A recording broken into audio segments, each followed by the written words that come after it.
Gala with Frenny sa TST. TST, isa yan sa magandang pasyalan dito sa Hong Kong na pinapasyalan ng mga turista, ng artista, ng karatista, at mga piling artista. At meron din mga masokista.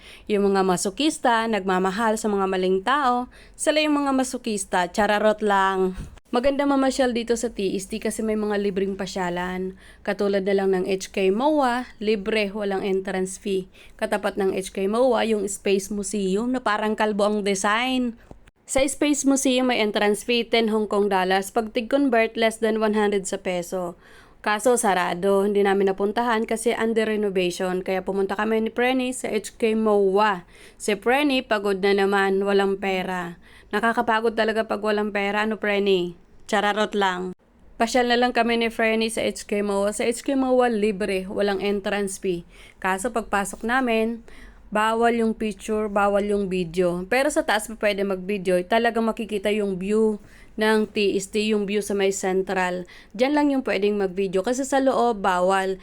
Iniingatan nila yung mga calligraphy ng kanilang henerasyon. So, yan yung loob ng HK MOA. Sa loob, maganda.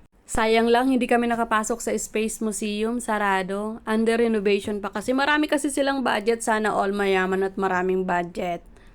Lakad-lakad na lang kami ni Frenny at napunta kami dito sa may Cultural Center ng Hong Kong.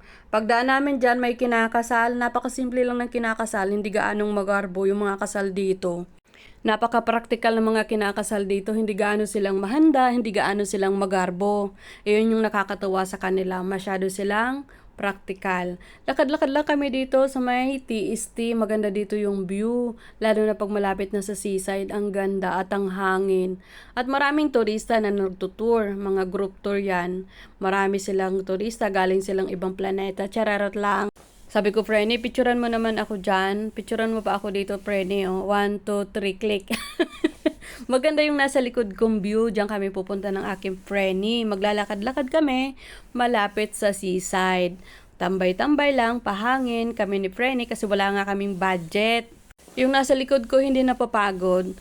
Yan yung statue dito na iconic na talaga sa TST na pinupuntahan din ng mga turista at dyan din yung mga turista nagpapapicture. Pagod na naman si Frenny, konting pahinga. Pag wala talagang pera, lakas makapagod ano Frenny. Maganda dito sa TST mamasyal, lalo na paghapon kasi mahangin at pagpagabi. Kasi ang ganda ng mga gusali, ang ganda ng ilaw niyan. Napakaganda kahit hindi Christmas, maganda. Kami ni Frenny naka-Korean outfit. Salamat nga pala sa nag-sponsor ng Korean outfit ko. Nakikita nyo naman yung K11. Yan yung pinuntahan namin ni Frenning Mall na pangmayaman. Ang ganda dyan sa loob at ang dami mga signature items. Nakakalula yung mga presyo. Pero ang ganda ng building kasi nakalutang sa tubig. As in lutang, parang yung kaibigan ko pag walang pera. Lutang na lutang. Chararot lang. Maganda dito pag summer kasi ang ganda ng view, asul, napakaganda. Pero maganda rin dito pag December kasi taglamig na. Pero kung pupunta kayo dito ng December, magsama kayo ng jowa para may kasama kayong dito mamasyal at may kayakap kayo. At taglamig dito pag December. Maganda dito pag hapon kasi mahangin na. Pero mas mahangin yung kakilala ko Signal number 2 yung hangin, chararot lang. Maganda dito maglakad-lakad lalo pag hapon at talagang pagpagabi na ang ganda ng ilaw. Lakad-lakad lang kami dito ni Frenny, pasyal-pasyal at ang ganda talaga dito ng view, nakakalibang, nakaka-relax. As in ang ganda dito mamasyal pag hapon. Pasyal-pasyal lang din kami ni Frenny kahit ang panahon makulimlim. Makulimlim pa sa relasyon niya dati. Chararot lang Frenny. Pero yung ganitong panahon, mainit, humid, nakakapagod, konting pahinga, pagod talaga as in napakainit ng ganitong panahon kahit kala mo uulan, hindi naman. Nakaka-brown din ng 10 times. Pero ang ganda ng buhok ni ate kulay pink, ang ganda. So maganda dito mamasyal, lalo na paghapon talaga. At ang dami talaga ditong turistang namamasyal.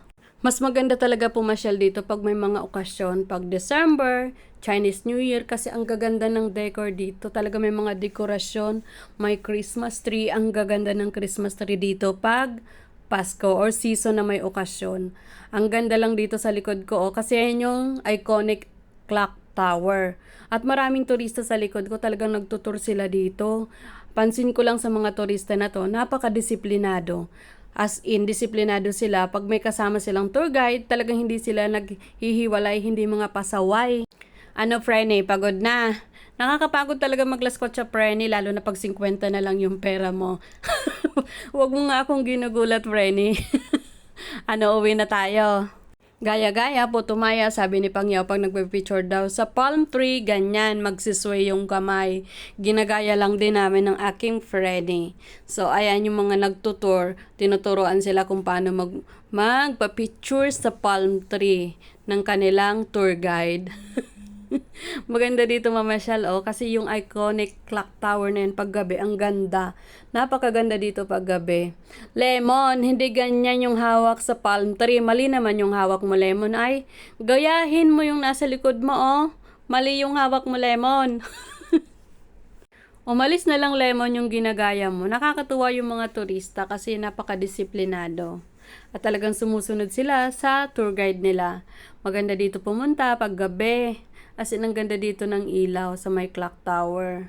Maganda talaga dito maglakad-lakad, nakakalibang sa TST at ang ganda ng mga view. Nakaka-enjoy, nakaka-relax, talagang masaya. At exercise na rin, grabe, ang tangkad ni Pangyaw. Gawan port na naman yung height ko. Maganda talaga dito mamasyal, lalo pag gabi, hindi nakakasawa yung view.